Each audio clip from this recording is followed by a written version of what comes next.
Bismillahirrahmanirrahim. Assalamualaikum warahmatullahi wabarakatuh.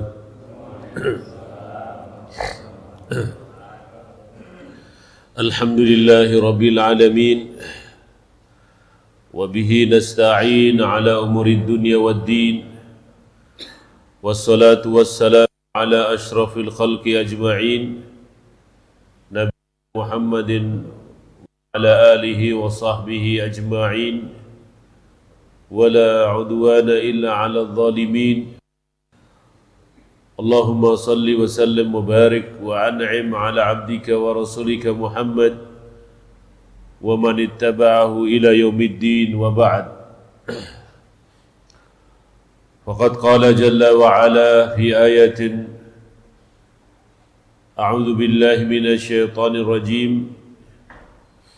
يا أيها الذين آمنوا اتقوا الله حق تقاته ولا تموتن إلا وأنتم مسلمون وقال تعالى في آية أخرى يا أيها الذين آمنوا اتقوا الله وقولوا قولا سديدا يصلح لكم أعمالكم ويغفر لكم ذنوبكم ومن يطع الله ورسوله فقد فاز فوزا عظيما Ma'asyiral muslimin wal muslimat, alhamdulillah wa syukrulillah Allah berikan pada kita nikmatul iman wa nikmatul Islam dan Allah Subhanahu wa taala jadikan kita semua orang-orang yang mengikuti petunjuk Rasulullah sallallahu alaihi wasallam dan alhamdulillah Allah jadikan kita semua orang-orang yang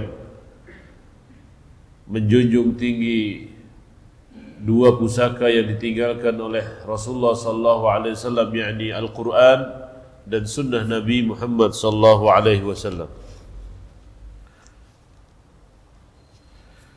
Pada pembahasan pagi hari ini insyaallah kita melanjutkan tentang siapa saja yang ada di dalam neraka.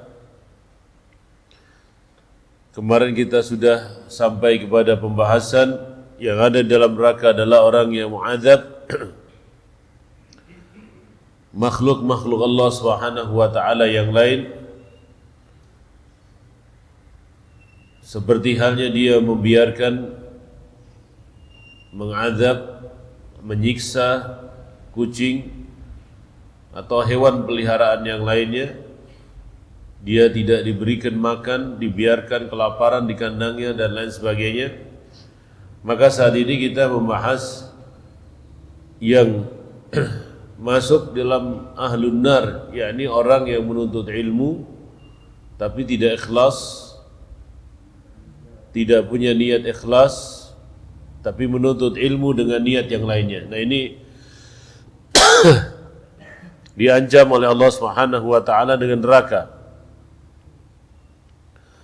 An Abi Hurairah radhiyallahu taala an Qala Rasulullah sallallahu alaihi wasallam, man, siapa saja ta'allama ilman, menuntut ilmu, mimma yabtaghi bihi wajhullah, yang seharusnya dia menuntut ilmu itu karena Allah Subhanahu wa taala,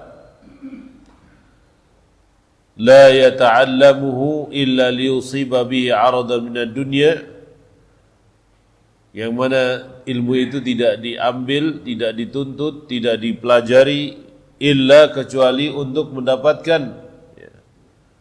Jadi di sini niatnya dia mempelajari ilmu liyusiba bihi 'aradan minad dunya, untuk mendapatkan dengan yaitu kenikmatan dunia.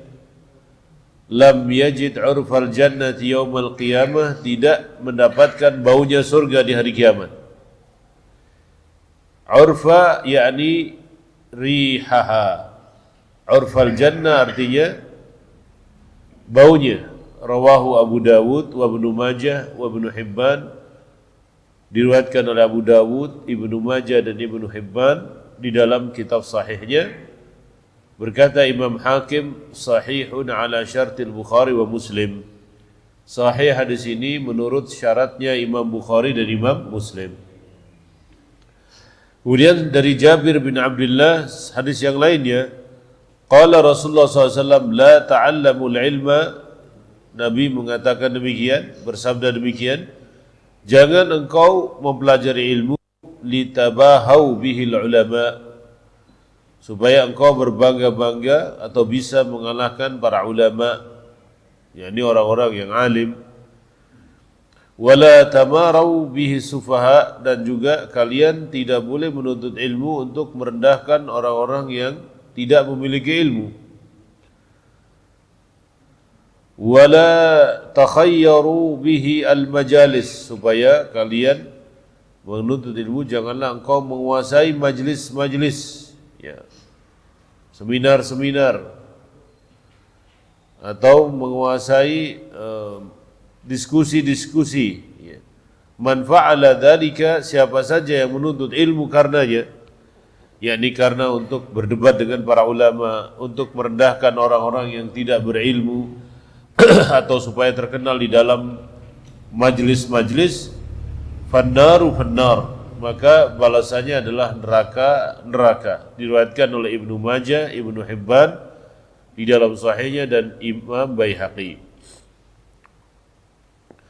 Kemudian hadis yang lainnya dari Ibnu Umar dari Rasulullah SAW qala, man ta'allama ilman li ghairillah, siapa saja orang yang menuntut ilmu karena Allah subhanahu, li ghairillah, karena bukan karena Allah subhanahu wa ta'ala, au arada bihi ghairallah, atau menginginkan selain Allah subhanahu wa ta'ala, niatnya lain, falyatabawwa maq'adahu minan nar, ambillah tempat duduknya di api neraka. Ini suruh bawa tempat duduknya ini di api neraka, artinya ancaman bagi mereka semuanya. Diriwayatkan oleh Imam Tirmidzi, Ibnu Majah, dan dua-duanya dari Khalid ibn Duraik dari Ibnu Umar. Akan tapi hadis ini tidak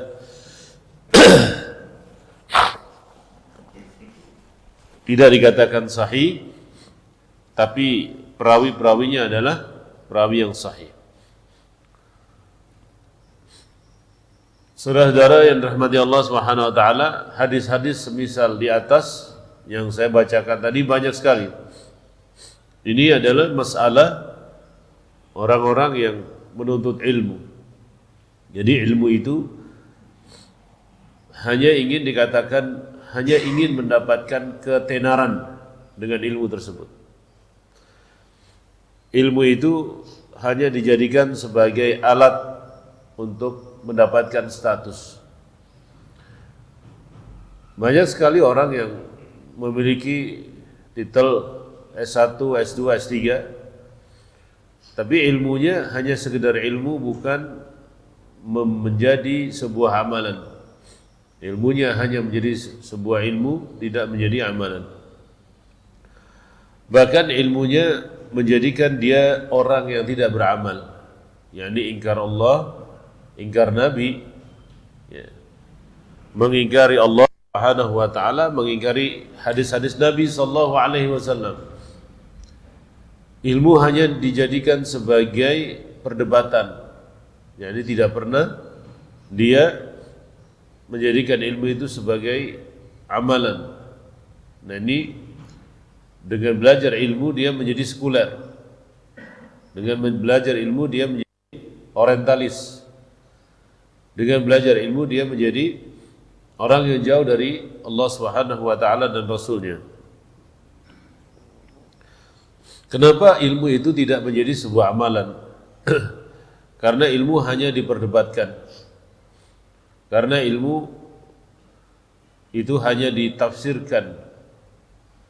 Maka ketika kita berhadapan dengan orang-orang sekuler, mereka selalu mengatakan sebuah perintah dalam Al-Quran dan sebuah perintah dalam hadis Nabi SAW dimaknakan dengan makna yang lainnya, sampai akhirnya amalan dalam hadis itu, dalam ayat itu, dalam hadis itu rontok.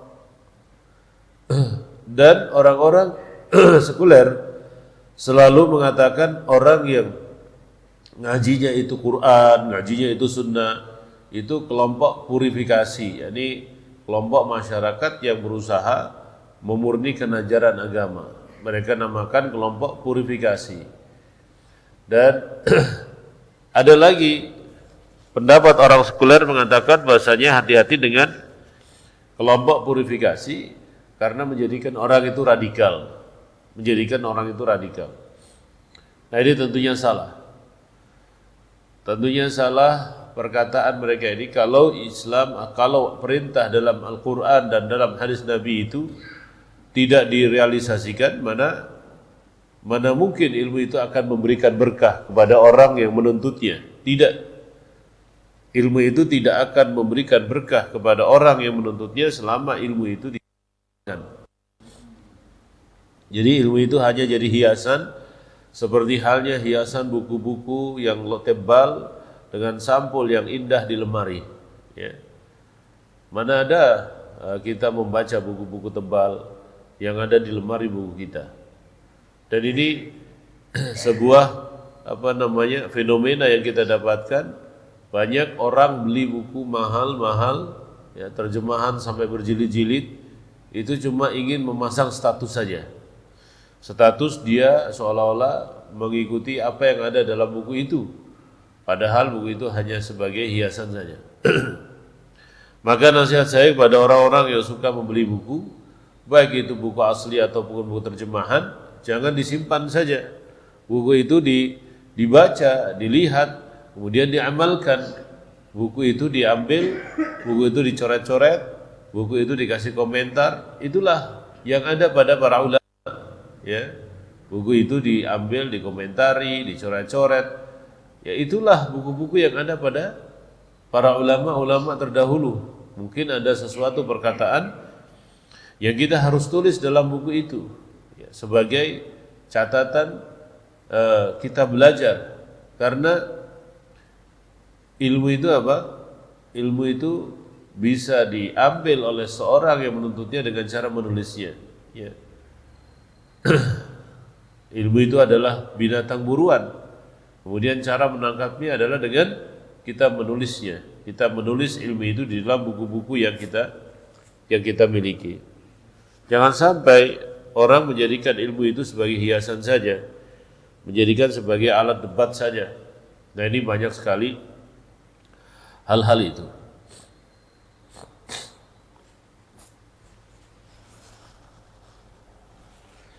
Seperti contohnya saudara-saudara, ilmu yang dijadikan sebagai debat.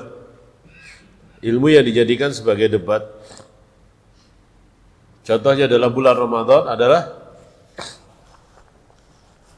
tentang bilangan rakaat. Bilangan rakaat ini selalu dijadikan perdebatan dan pertanyaan. Perdebatan dan pertanyaan adalah setiap kali datang bulan Ramadan selalu bertanya mana yang lebih kuat riwayatnya antara 11 rakaat, 23 rakaat, 60 rakaat, 80 rakaat, 90 rakaat. Hanya sekedar ingin ditanyakan saja, bukan untuk diamalkan. Dan sepertinya asyik kalau ada sebuah pembahasan seolah-olah melemahkan riwayat-riwayat yang lainnya. Asyik. Dan di situ terlahirlah nanti yakni rasa paling benar, rasa paling hebat di antara yang lainnya.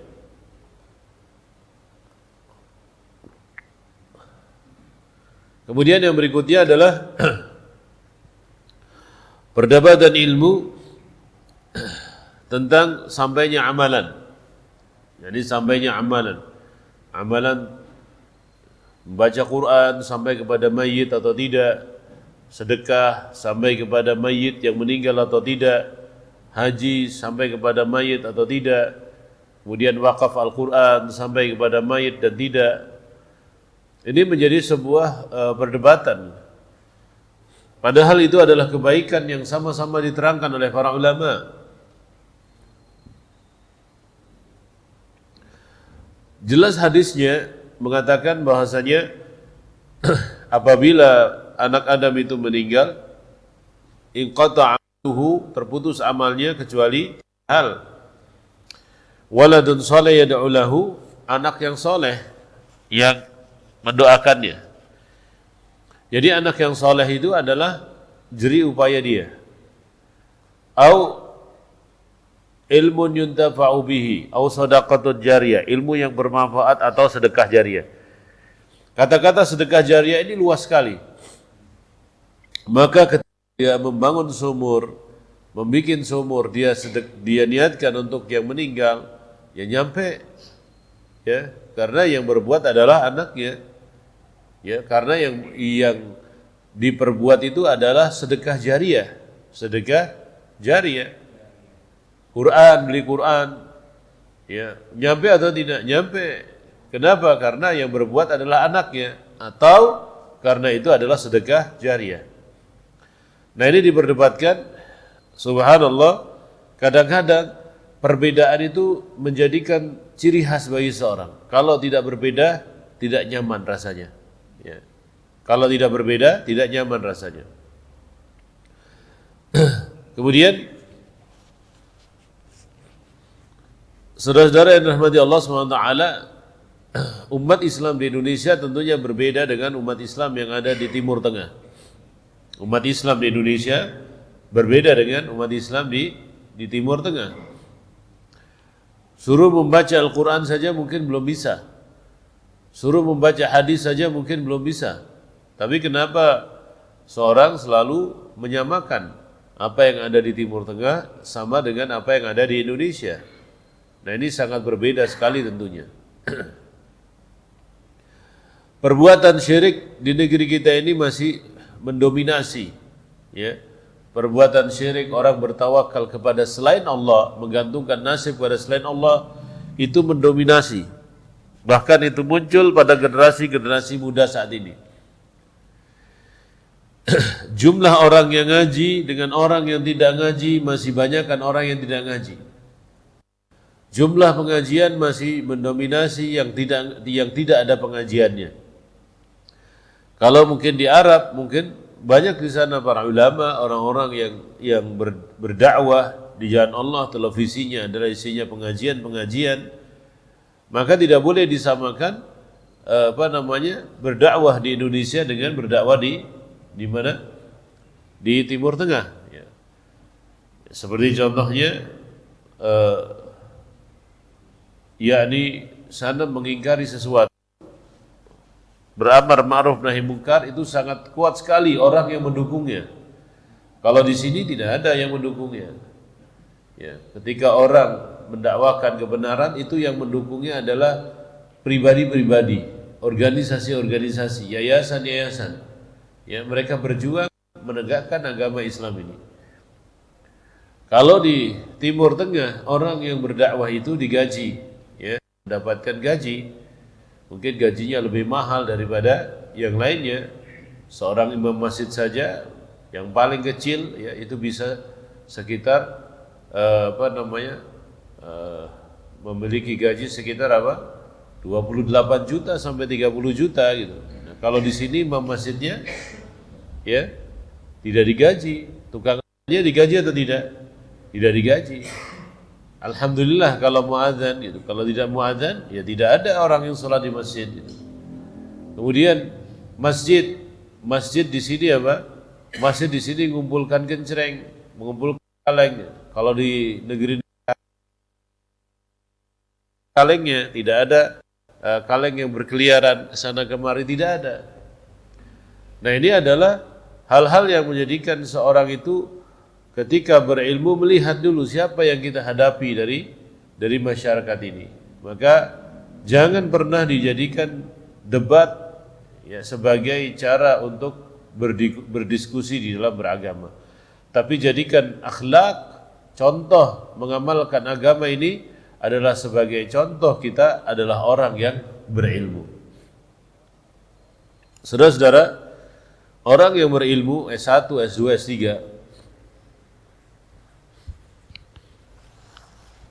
apakah menjamin dia itu adalah orang yang paling banyak beramalnya? Orang yang punya titel S1, S2, S3, menjamin dia paling banyak amalannya? Tidak. Tapi yang menjamin justru ilmu yang bermanfaat. ilmu yang bermanfaat. Dia amalkan ilmu itu meskipun sedikit. Saudara-saudara, mengamalkan ilmu itu gampang atau susah? Susah. Ya. Mengamalkan ilmu itu susah. Karena mengamalkan ilmu di tengah era globalisasi ini, di tengah masa globalisasi yang sangat hebat ini subhanallah, orang yang mengamalkan ilmu itu mendapatkan sorotan yang luar biasa. Dibilang ini, dibilang ini, dibilang ini.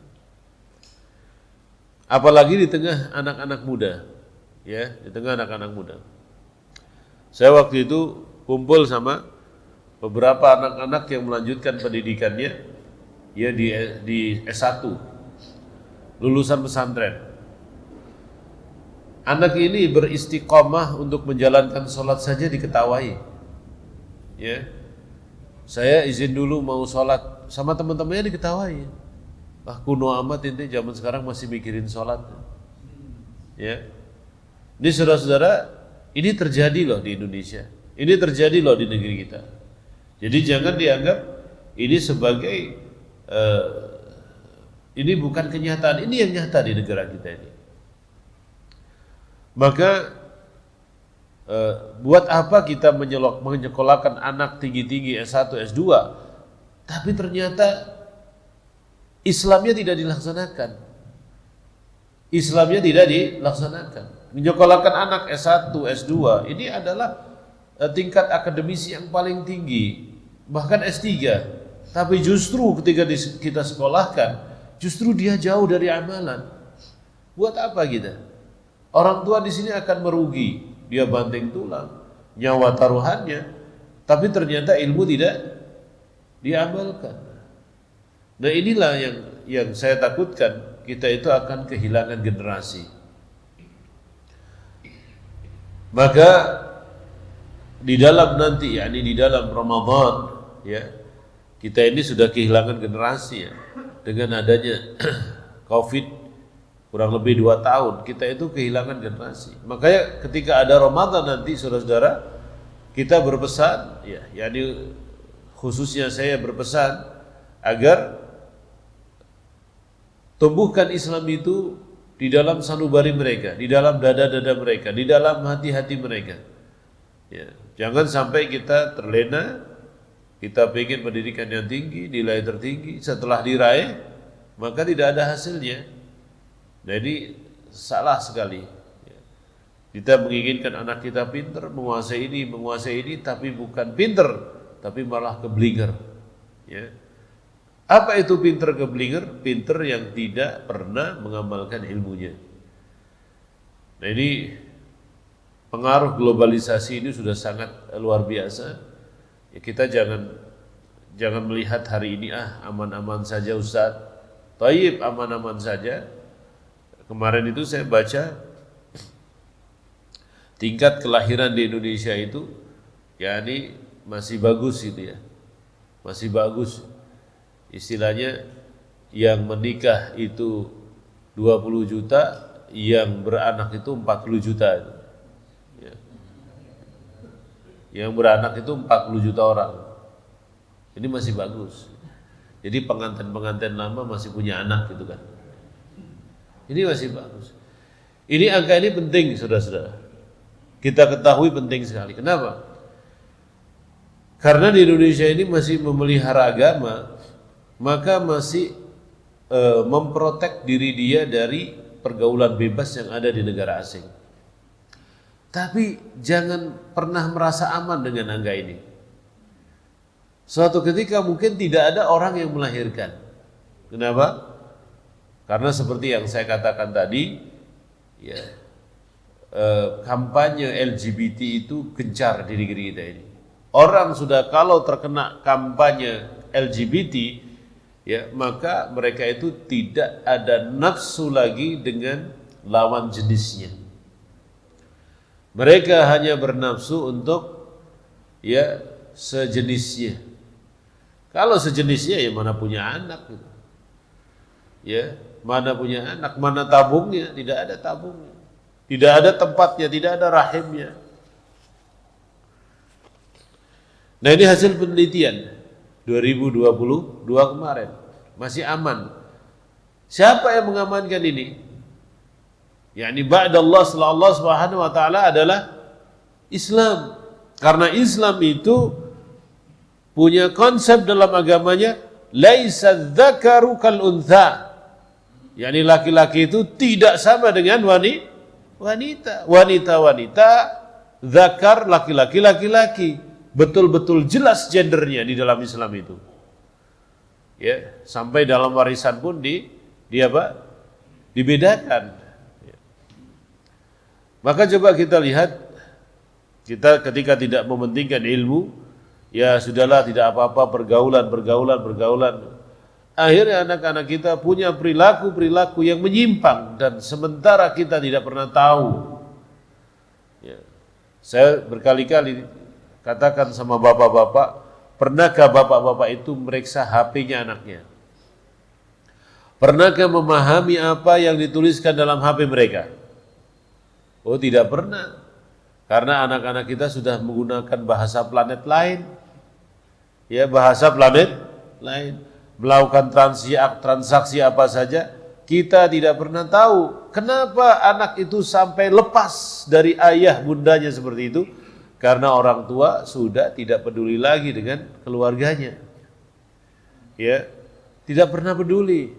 Anak yang mau kemana tidak masalah, asalkan selamat, asalkan bisa makan, bisa ini. Tidak, ini tanggung jawab orang tua selama dia hidup bersama anaknya. Orang tua punya keharusan untuk memelihara anak itu, mengawasi akhlak anak itu, akidah anak itu, dan mengawasi praktek daripada ilmu yang mereka dapatkan. Kalau mereka belajar ilmu, belajar agama. Kalau belum belajar agama, maka kewajiban kita untuk mengajarkan kepada mereka agama ini. Jadi jangan sampai seorang hanya bisa memiliki anak, tapi mengasuh anak, mendidik anak tidak pernah bisa. Ya, kalau seperti itu maka akan terjadi kerusakan pada umat manusia ini. Begitu pula seorang yang punya konsep poligami di dalam hidupnya. Wah, poligami. Tidak pernah berbicara tentang pendidikan anak setelah poligami. Tidak pernah berbicara konsep pendidikan rumah tangga sakinah mawaddah setelah poligami. Yang ada adalah ya sudah sunnah. Tapi yang kebanyakan saya jumpai orang yang melakukan poligami ternyata orang yang gagal dalam rumah tangga pertamanya. Ya, kalau dia orang yang sukses dalam rumah tangga pertamanya, alhamdulillah dia meneruskan kesuksesannya pada istri yang kedua, ketiga, keempat. Cukup 4. Tidak ada kelima. Yang kelima apa? Yang kelima diceraikan yang pertama, nambah lagi yang berikutnya. Itu namanya gali lubang tutup lubang.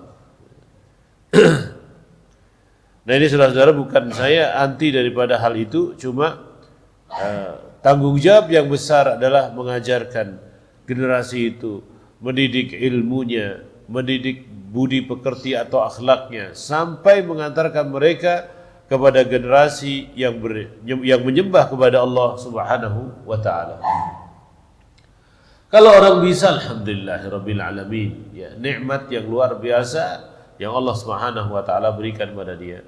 Yani dia mau menambah istri yang kedua, yang ketiga, yang keempat, kemudian dia mengulangi kesuksesannya di dalam membina keluarganya. Alhamdulillahirabbil alamin. Ini namanya keluarga yang barakah, keluarga yang barakah. Apalagi ketika dia menambah istri dia, anak yang dari istri pertama hafal Quran semuanya, anak dari istri yang kedua hafal Quran semuanya, yang ketiga hafal Quran semuanya, berarti ini adalah keluarga yang diberkahi oleh Allah Subhanahu wa taala. Ya, dan itu susah mendidik seperti itu Bapak dan Ibu. Kemudian yang berikutnya, siapakah penduduk neraka ini yang diancam oleh Nabi SAW dalam hadis-hadisnya? Yakni ya alladzina yashrabuna fi aniyati dhahabi wal fiddati. Mereka yang minum dari gelas-gelas dan piring-piring yang terbuat dari emas dan dari perak. Ya. Warawahu Bukhari wa Muslimun an Ummi Salamah. Riwayatnya adalah hadisnya Bukhari dan Muslim. Anna Rasulullah sallallahu alaihi wasallam qala alladhi yashrabu, orang yang minum fi aniyati dhahabi, pada bejana-bejana gelas piring yang terbuat dari emas dan perak, ya, innama yujarjiru fi batnihi naru jahannam, sesungguhnya dia sedang memasukkan ke dalam perutnya adalah api neraka. Wa fi riwayat Muslim, innal ladzi ya'kul wa yashrabu fi aniyatil fiddati wad dhahab. Nah, ini kenapa itu dilarang oleh baginda Nabi SAW? Karena itu adalah menimbulkan kesombongan. Wah, piringnya saja dari emas, gelasnya saja dari emas. Nah, ini menimbulkan kesombongan, dan sombong itu akan mengakibatkan seorang itu tidak menerima kebaikan, tidak menerima Al-Quran, dan tidak menerima hadis Nabi SAW ketika orang itu memiliki kesombongan. Kesombongan itu adalah milik Allah Subhanahu wa taala. Coba lihat Firaun.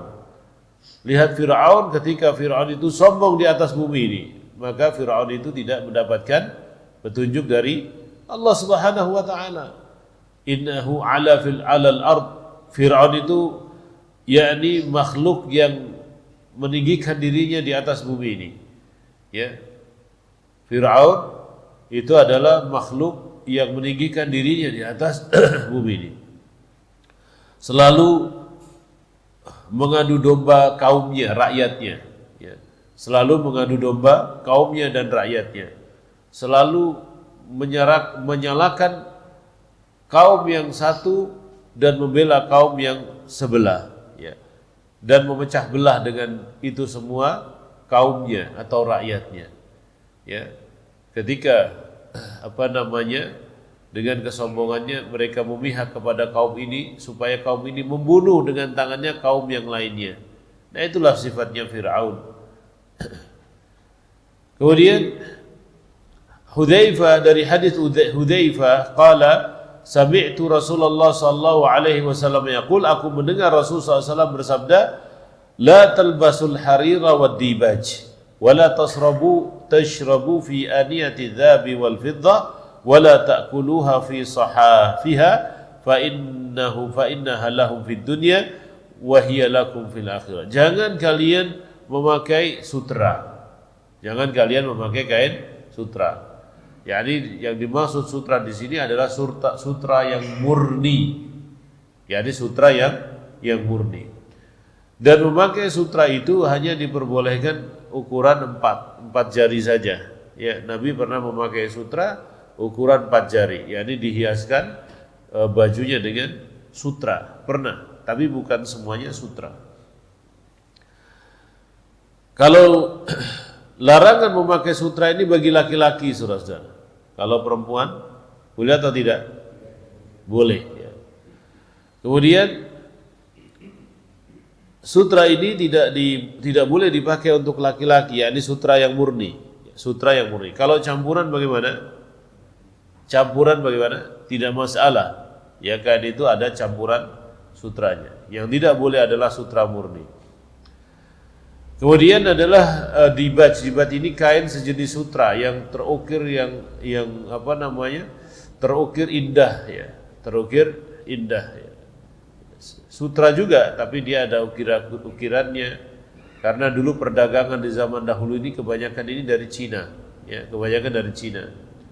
Jadi mereka datang di jalur sutra, ya, di sebelah Irak sebelah sana menuju ke arah Afghanistan, ya, menuju arah Iran, Afghanistan. Disitulah ada nama sebuah jalur perdagangan sutra. Orang Cina bisa ke sana, orang India bisa ke sana, orang Pakistan bisa ke sana, orang Rusia bisa ke sana. Nah, itu adalah daratan yang bisa ditempuh dengan perjalanan menggunakan onta. Nabi SAW melarangnya untuk berdagang, untuk menggunakan kain sutra. Dan juga melarang untuk meminum dari gelas yang terbuat dari emas dan perak, dan piring yang terbuat dari emas dan perak, Ilahnya apa? Alasannya apa? Mereka itu semua untuk kalian untuk mereka di dunia dan untuk kalian di akhirat. Yani untuk orang-orang kafir di dunia, tetapi untuk kita di akhirat. Artinya ini ujian ya, bagi kita semuanya, orang-orang Islam, orang-orang yang beriman pada Allah untuk sabar tidak menggunakannya di dunia ini. Kemudian yang berikutnya, yang ke-15, yakni orang yang diancam oleh Allah Subhanahu wa taala dan Rasulnya di dalam hadis-hadisnya, bahwasanya mereka ini dapat siksaan api neraka, yakni yang memotong pohon, tapi pohon itu fungsinya untuk apa? Untuk berteduh. Yang memotong pohon yang fungsinya untuk menahan banjir, kalau sekarang itu, ya dia potongi pohon itu. Nabi bersabda dari hadis Abdullah ibn Jaish, qala Rasulullah sallallahu alaihi wasallam, man qata'a sidratan sawwaballahu ra'sahu finnar. Siapa saja yang memotong sidrah, sidrah ini adalah pepohonan di padang pasir, itu tempatnya orang berteduh. Kalau di sini kan tidak, ya. Di sini tidak sepanas padang pasir yang ada di Timur Tengah. Di sini adalah pohon itu dijadikan sebagai alat untuk menahan tanah supaya tidak longsor. Pohon itu dijadikan sebagai alat untuk resapan air agar tidak banjir. Pohon itu dijadikan sebagai alat untuk menahan ya, sebagai sumber air. Maka apabila ada orang yang melakukan penebangan hutan sehingga mengakibatkan ya air itu tidak ada di dalam mata air yang ada di bawah pohon tersebut, ini yang dimaksudkan dalam hadis ini. Ini dosa besar dan diancam pelakunya dengan api neraka. Jadi Islam sebetulnya sudah datang dengan konsep yang luar biasa. Ya, Islam itu sampai memikirkan bagaimana hutan-hutan itu lestari, hutan-hutan itu hijau. Ya, Islam sudah memikirkan resapan, sudah memikirkan penghijauan. Ya, maka coba kita lihat di Ciganjur ini, kalau semua tempat yang berpohon, yang ada pohonnya, semua ditebang, yakin Ciganjur ini panas. Yakin, saya yakin itu. Ya bukan sebuah hal yang mustahil, bahwasanya ketika semua lahan-lahan yang kosong di sini dibangun perumahan, maka kita akan mendapatkan ketidaknyamanan karena sudah tidak ada pohon. Ya, karena pohon itu menahan air, ya orang berteduh di bawahnya nyaman gitu. Nah sekarang semuanya sudah jadi perumahan, sudah jadi klaster. Nah di sini yang dilarang adalah pohon yang menjadi tempat teduh orang. Maka sebetulnya konsep penghijauan yang ada di tengah kota atau paru-paru kota itu adalah konsep Islami. Ya, konsep Islami. Jadi Islam mengajarkan itu semuanya. Makanya ketika ada pemimpin yang peduli terhadap penghijauan sebagai tempat sentralisasi orang berkumpul, taman kota ini menerapkan konsep agama Islam. Jadi jangan dipotong-potong pohon-pohon itu, tapi justru malah diganti lagi dengan pohon yang lebih rindang. Dan juga larangan saudara-saudara orang melakukan atau membuang hajahnya dia, ya buang air kecil atau buang air besar di bawah pohon yang mana masyarakat menjadikannya sebagai tempat kumpul. Ya dulu Bapak dan Ibu pernah ke Monas ya. Monas itu baunya itu tidak karu-karuan pohonnya. Ya. Dan alhamdulillah dengan sebuah kerja nyata itu Monas itu rapi, tidak ada lagi baunya bau kencing atau bau yang lainnya. Tidak dijadikan sebagai tempat orang berpacaran itu. Ya. Sudah baunya tidak enak, dibikin tempat orang untuk berpacaran. Ya. Sekarang tidak ada yang demikian itu. Mudah-mudahan terus berlanjut ya. Jangan sampai tidak rapi lagi di kota Jakarta ini. Kemudian saudara-saudara, orang yang mendapatkan ancaman neraka adalah orang yang melakukan bunuh diri. Ya. Dari Abi Hurairah radhiyallahu taala anhu dari Nabi SAW, hadisnya sahih Bukhari Muslim, man qatala nafsahu bihadidatin fahadidatuhu biyadihi yuj'a biha fi batnihi, ya, yuj'a biha fi batnihi fi nari jahannam khalidan mukhalladan fiha. Siapa saja yang membunuh dirinya dengan pisau, ya, pisau itu nancap dalam tubuh dia dengan tangannya dia. Artinya dia membunuh diri dia sendiri dengan tangan dia, bukan dengan usaha orang lain. Maka dia akan mendapatkan, ya, pisau tadi di dalam neraka jahanam, kekal abadi di dalamnya. Nah, ini balasan bagi orang yang melakukan bunuh diri atau al-intihariyah. Maka saudara-saudara, sebetulnya bukan di dalam hadis saja, tapi di dalam ayat Al-Quran disebutkan tentang hukuman orang yang melakukan bunuh diri, ya, baik itu bunuh diri dengan tujuan jihad, ya, bunuh diri dengan tujuan jihad, ya, ini seperti bom bunuh diri, ya, seperti perbuatan-perbuatan teror yang melibatkan dirinya dia mati dalam perbuatan itu juga ancamannya sama. Maka tidak ada orang yang melakukan bunuh diri dengan niat bom bunuh diri, yaitu masuk surga, tapi ancamannya neraka, malah ancamannya neraka. Maka fatwa bom bunuh diri yang menyatakan orang bunuh diri itu di dalam surga kalau tujuannya untuk berjihad, itu adalah salah kaprah. Ya, bunuh diri tetap bunuh diri. Allah Subhanahu wa taala katakan, ya, kekal abadi di neraka, Maka dalil yang mana yang dipakai oleh orang-orang yang melakukan perbuatan teror tersebut untuk dihalalkan perbuatan itu? Dalil yang mana? Tidak ada dalilnya sama sekali. Ya.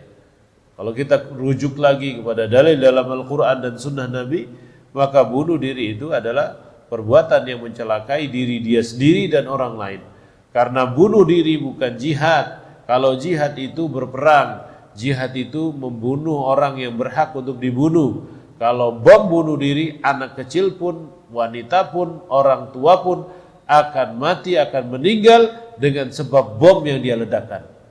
Apakah bom yang diledakkan oleh orang yang mengaku berbuat jihad itu memilih-milih orangnya? Tidak. Semua orang hancur dengan sebab bom itu. Dan ini kejadian waktu 11 September ketika bom bunuh diri itu menghancurkan WTC, maka tidak ada satupun orang yang selamat yang berada dalam gedung tersebut, meskipun itu anak-anak, wanita, orang tua dan lain sebagainya. Maka para ulama memfatwakan bahwasanya bom bunuh diri bukan termasuk jihad, dan orang yang meninggal atau mati karena sebab bunuh diri tersebut adalah di neraka, ya, di neraka. Ya, tapi ada orang yang berlebih-lebihan, orang mati dalam bom bunuh diri itu dia masuk surga, mayatnya bau harum, dia ini tersenyum matinya, itu kan berlebih-lebihan, ya, itu berlebih-lebihan, ya. Tidak, itu semua tidak bisa memastikan orang itu di dalam surganya. Maka pemikiran-pemikiran seperti ini akan terus ada selama dia memahami Al-Quran dan Sunnah Nabi dengan cara yang salah. Ya. Pahamilah Al-Quran dan Sunnah ini dengan cara yang benar, ya, dengan cara yang pernah diajarkan oleh Rasulullah SAW. Islam itu rahmatan lil alamin. Apa rahmatan lil alamin? Rahmatan sebagai rahmat kasih sayang untuk seluruh alam semesta. Yang mengisi alam semesta ini siapa saja? Macam-macam orangnya, Pak. Macam-macam. Ada orang tua, ada orang muda, anak-anak, ibu-ibu, ya, orang yang berilmu dan orang yang tidak berilmu. Maka kalau kita membawa Islam, bawalah Islam yang rahmatan lil alamin, bukan menjadikan orang itu lari dari agama Islam. Nabi mengatakan bagaimana? Basyiru wala tunaffiru, yassiru wala tu'assiru. Ya, basyiru, berikanlah kabar-kabar baik. wala tunafiru, jangan menjadikan orang itu kabur dari agama Islam. Yassiru, apa itu yassiru? Mudahkanlah, dimudahkan. Wala tu'assiru, jangan pernah kalian itu menjadikan apa? Tu'assir itu apa? Menjadikan berat dalam agama ini. Ya, itu agama Islam, rahmatan lil alamin. Tidak mungkin saudara-saudara umat Islam itu dalam satu komunitas sama ukurannya. Ada orang yang bisa sholatnya berdiri, ada orang yang bisa sholatnya duduk, ada orang yang sehat, ada orang yang sakit, ada orang yang kurus, ada orang yang gemuk, ada bapak-bapak, ada anak-anak gitu. Maka ketika Islam itu menunjuk imam untuk sholat, maka imamnya ini harus melihat siapa yang sholat bersama dia. Jangan sampai fatan menjadi imam yang tukang fitnah, yakni tidak pernah makmumnya itu diajari sholat panjang, imamnya baca Al-Baqarah, Al-Baqarah, besok jamaahnya kosong. Akhirnya dengan sebab imamnya baca Al-Baqarah dari 1 sampai terakhir, tidak ada orang yang sholat di masjid itu. Ya, yang disalahkan makmumnya, ini gimana nih masyarakat Ciganjur ini tidak ada yang sholat gitu ya. Padahal imamnya bacanya terlalu panjang. Ya, seperti itu. Nah, ini tidak boleh menjadikan masyarakat itu lari daripada masjid. Ya. Tidak boleh menjadikan masjid itu seram. Masjid itu harus ramah. Ya, harus ramah. Ya, seperti masjid yang banyak makanannya itu masjid yang ramah itu. Ya. Barakallahu fikum, mudah-mudahan Allah berkahi kita semuanya dan Allah Subhanahu wa taala berikan istiqamah kita semua di atas agama Islam yang kita cintai ini. Amin ya rabbal alamin. Saudara-saudara, mudah-mudahan Allah Subhanahu wa taala memberikan berkah di dalam umur kita, dalam usia kita di bulan Rajab ini dan di bulan Sya'ban nanti, dan Allah sampaikan kita di bulan Ramadan menjalankan puasa-puasanya, menjalankan salat-salatnya, menjalankan sedekah-sedekahnya, dan sebuah kenikmatan seorang muslim bertemu dengan tamu yang kita tunggu-tunggu, yakni syahrul Ramadan. Untuk persiapan itu semua maka Nabi sallallahu alaihi wasallam ya banyak berpuasa di bulan Sya'ban, banyak selalu mengingatkan para sahabatnya di bulan Rajab, di bulan Sya'ban, agar umat Islam itu siap berada di bulan Ramadan, jangan sampai tertinggal dengan bulan Ramadan, tertinggal kereta, ya, tidak siap dengan bulan Ramadan. Bagaimana cara kita menghadapi bulan Ramadan? Sucikan hati, bersihkan hati dari kotoran-kotorannya, sehingga bersih kita itu masuk bulan Ramadan, ibadah jadi nyaman, ibadah jadi mudah, ibadah ya seperti biasanya, bukan berat di dalam bulan Ramadan. Masya Allah nih bulan Ramadan, ntar lagi tidak bisa makan nih, tidak bisa minum nih gitu kan. Jangan, justru dengan datangnya bulan Ramadan kita semakin taat kepada Allah dan sehat tubuh kita semuanya. Amin ya rabbal alamin. Allahumma barik lana fi Rajab wa Sya'ban wa ballighna Ramadan. Allahumma ighfir dhunubana wa kaffir sayyi'atina wa tawaffana ma'al abrar. Allahumma zakki nufusana wa zakkiha anta khairu man zakkaha. Allahumma zakki nufusana wa zakkiha anta khairu man zakkaha. Allahumma zakki nufusana anta maulaha ya arhamar rahimin, ya arhamar rahimin. Birahmatika astaghits. Subhanakallahumma bihamdika asyhadu an la ilaha illa anta astaghfiruka wa atubu ilaik. Assalamu alaikum warahmatullahi wabarakatuh.